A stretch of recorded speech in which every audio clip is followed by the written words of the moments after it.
I want to talk to you today about someone who thought she was forgotten. Let's go back to the book of Genesis.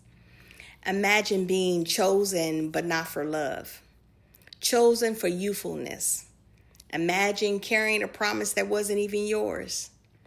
Imagine being seen only because you were needed.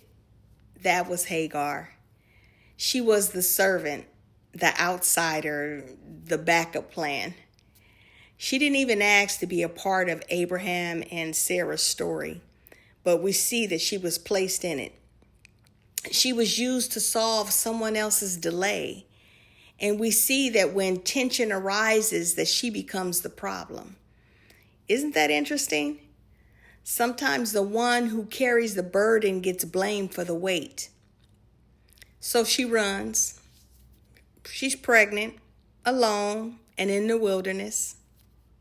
No audience, no applause, no defense. And then we see something radical happens. We see that God shows up. Not to Sarah, not to Abraham, but he shows up to the rejected woman. And the first thing that he does is he calls her by name, Hagar. Before instruction, before correction, before direction, identity. And she responds by doing something that nobody in Scripture does, is she names God. You are the God who sees me, Elroy. The unseen woman discovered that she was fully seen. And here's what moves me about this whole story, is that God didn't change her environment immediately, but what he did change is her awareness.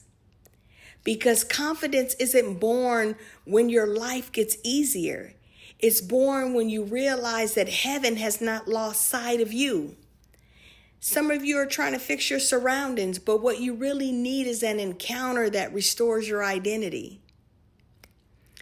And so when she's rejected again, sent away with her son, we see that she reaches a breaking point because she puts her son under a bush and she walks away. And that's not weakness. That's just somebody that's tired, that's exhausted. But Scripture says that God heard. And then he opened her eyes to a well that was already there. Catch this. That well wasn't new, but let me tell you what was her vision.